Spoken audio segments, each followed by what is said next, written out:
Bem-vindos ao Whisky Justificado, seu podcast semanal com muita informação sobre malte. Aqui você encontra o rótulo provado, explanado e descrito. Temos a descrição da fase bucal mais completa da internet. Aqui você cresce nas análises sensoriais, revisita rótulos conhecidos e ainda conhece muita coisa nova. Vamos falar hoje do Tomatin Legacy, um whisky da região de Highlands com 43% de teor alcoólico. Falando sobre a destilaria, as origens da produção de whisky em Tomatin são difíceis de serem precisadas. A destilaria formal que opera hoje foi fundada em 1897, mas há muitas razões para acreditarmos que a produção de whisky, embora ilegal, tenha sido uma parte importante da vida dessa área ali, muito antes dos anos 1700. Tomatin significa colina do arbusto de zimbro. Nesta região havia muitas plantas deste tipo e já é sabido que o zimbro não solta fumaça enquanto é queimado. Por isso, há muitos anos era o favorito dos destiladores ilícitos que queriam manter a sua prática em segredo e bem escondidos da fiscalização. Atualmente, sua capacidade é firmada em 5 milhões de litros ao ano, além de um tempo de fermentação bem longo, portanto se preocupam com o processo pré-destilagem e dura em média 54 a 110 horas. Sua importância histórica foi nos anos 70, onde Tomatin era uma das maiores destilarias da Escócia, abrigando 23 alambiques, sendo considerado um dos maiores produtores do mercado e uma das poucas a oferecer a sua marca em single malt naquela época. Tinha um rótulo de 5 e de 10 anos de maturação. A grande maioria do whisky feito no Tomatin era vendida a granel a empresas terceiras e foi usada em muitos whiskies mistos famosos como J&B, Chivas Regal, Johnnie Walker. Seu auge durou pouco mais de uma década, quando a companhia foi liquidada em 1985, sendo comprada por grupos japoneses. E daí vem uma importância histórica, pois em 1986 Tomatin foi a primeira destilaria escocesa de propriedade 100% japonesa. Desde então, a preocupação com a qualidade foi muito mais importante do que produzir quantidade, e eles abriram uma variedade muito maior de single malts, incluindo os turfados, e daí saiu o famoso Kilbocan. A importância moderna é que em 2016 ganhou um prêmio e status de ícone escocês e destilaria do ano.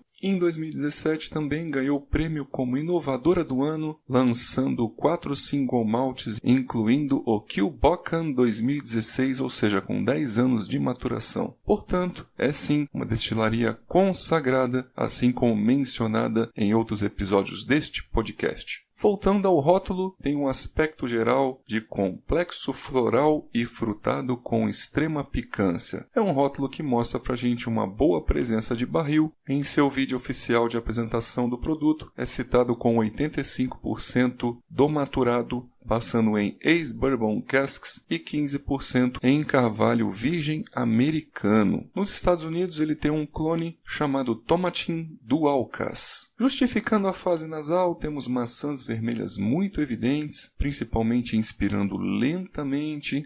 São visíveis florais de laranjas e maracujás, o aroma tropical de abacaxi e algo de sândalo doce e apimentado. O álcool é visível, associado a uma picância vegetal do carvalho, bem apimentado e condizente aí com a presença e visibilidade da madeira virgem. Também um aveludamento de baunilha, caramelos doces e amanteigados, assim como um enceirado chocolate branco. Isso vem associado com algumas frutas secas e doces como damascos. Quando ele está com pouca quantidade na taça, são observados o chocolate amargo e o coco queimado. Então, a sugestão para a degustação dele seria com uma taça um pouco mais vazia ou pequenas doses, além de gotas de água que melhoram muito a experiência. Sugerimos uma harmonização com um parmesão desidratado bem salgado e pode ser utilizado também este rótulo em coquetéis pela sua característica amadeirada e apimentada, que é bem resistente às diluições. Sua fase bucal possui corpo leve e oleosidade média a baixa, com ardência e ataque apimentado muito visível, talvez extremo para alguns paladares. Ele se concentra na base da língua e no retropalato, algo meio amargo, presença importante hidratante da madeira virgem similar ao gengibre fresco. Junto com um calor de boca que é proporcionado, poderia ser considerado um pouco aversivo, dando até a impressão de ser muito alcoólico. Mas você não percebe aquele álcool evaporando no retroolfato após a deglutição. A correspondência nasal-bucal perde um pouquinho de pontos aí pela falta de sabores doces e aveludados, sendo muito tânico, impregnante e salivante, dando destaque a essas estruturas tânicas que são muito visíveis e também educativas. Elas mantêm uma sensação pegajosa, encerada e atritante da língua com o céu da boca. A persistência gustativa é média a alta, principalmente dos sabores apimentados e o retrogosto após as bebericadas, e com o tempo surgem alguns sabores mais adocicados, maltados de bolo, e também o gengibre acaba ficando mais doce, como em calda, assim como casca de limão. Então a gente vai concluindo, falando sobre os pontos positivos. Pode-se pensar que é um whisky com boa fase nasal, a diluição quebra um pouco a picância, além de revelar os caramelos e o malte nobre. E os taninos são educativos, lembram um pouco a manteiga de cacau ou o chocolate branco, além do preço também ser um atrativo, pois ele é encontrado por menos de R$200 nos mercados alternativos, como o Mercado Livre. Para quem quer expandir a sua bagagem e um conhecimento de destilarias diferentes, vale a pena. Fica uma sugestão de transformá-lo em 40%, diluindo um pouquinho mais, e ele acaba ficando mais palatável. Hoje em dia as pessoas buscam algo mais delicado, equilibrado, com presença frutada e doce, principalmente com a visibilidade do destilado acima das notas exuberantes do barril. E a gente lembra que são alambiques finos e altos que tendem a produzir aqui um whisky bem leve, bem interessante. Então, meus amigos, eu fico por aqui. Outros rótulos dessa destilaria provavelmente vão pintar aqui no podcast ao seu devido tempo, e estamos no Instagram para eventuais dúvidas e sugestões. Um grande abraço e até os próximos podcasts.